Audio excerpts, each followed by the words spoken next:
नहमदुहु व नसल्ली अला रसूलिहिल करीम। अच्छा जी, एक सवाल हमारे हैदरी दारुल इफ्ता अहले सुन्नत में आया और इसका जवाब हमने तहरीरी तौर पर भी लिख दिया है फतवे की सूरत में। फतवा भी हम सोशल मीडिया वगैरह पर शाया कर देंगे कि अगर कोई शख्स मौला अली सरकार को हज़रत सैयदना उस्मान गनी ज़ुन्नुरैन रज़ी अल्लाह तआला अन्हु से अफजल कहता है तो क्या ऐसा शख्स गुमराह है या नहीं है। भाई इस हवाले से पहली बात याद रखिए, अहले सुन्नत का ये इजमाही अकीदा है कि जो पहले खलीफा राशिद हैं हज़रत सैयदना सिद्दीक़ अकबर और दूसरे खलीफा राशिद हज़रत सैयदना उमर बिन ख़त्ताब फ़ारूक़ आज़म रज़ी अल्लाह तआला अन्हुमा, ये मौला अली सरकार से दोनों बुज़ुर्ग अफजल हैं। इस पर अहले सुन्नत का इजमा है। जो बंदा इसका मुनकिर है ऐसा बंदा गुमराह है और अहले सुन्नत व जमात से खारिज है, सुन्नी नहीं शिया राज़ी है। और बाकी हज़रत सैयदना उस्मान गनी हज़रत मौला अली की अफजलियत के हवाले से अहले सुन्नत में इख्तिलाफ है। जमहूर का मौक़िफ़ है हज़रत उस्मान गनी मौला अली से अफजल है। ज़्यादातर उलमा का ये मौक़िफ़ है, बाज़ उलमा का ये मौक़िफ़ है कि मौला अली सरकार हज़रत सैयदना उस्मान गनी से अफजल हैं।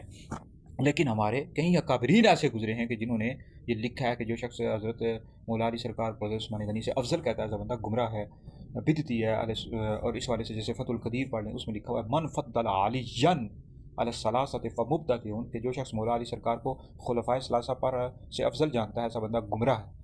और ऐसा और भी हमारे कई अकाबरीन अहले सुन्नत ने लिखा है। तो गुमराही का भी फतवा मौजूद है, यानी जो बंदा मौला अली को हज़रत उस्मान गनी से अफजल कहता है वो बंदा गुमराह है। कई अकाबरीन अहले सुन्नत ने लिखा है। और बहरहाल इस वाले से इख्तलाफ ज़रूर मौजूद है, लेकिन जो शख्स मौला अली सरकार को हज़रत उस्मान गनी से अफजल कहता है ऐसा बंदा जमहूर अहले सुन्नत का मुखालिफ है। तो हमने तहरीरी तौर पर फतवा जारी कर दिया है। ये फतवा सोशल मीडिया वगैरह पर टिकटॉक पर हम शेयर कर देंगे तहरीरी की सूरत में, फतवे की सूरत में। हैदरी दारुल इफ्ता अहले सुन्नत के फतवाजात मौजूद हैं। तो बाकी ये वीडियो सुने, सुनकर आगे भी शेयर करें कि आप लोगों के लिए बहुत बड़ा सदका जारी है।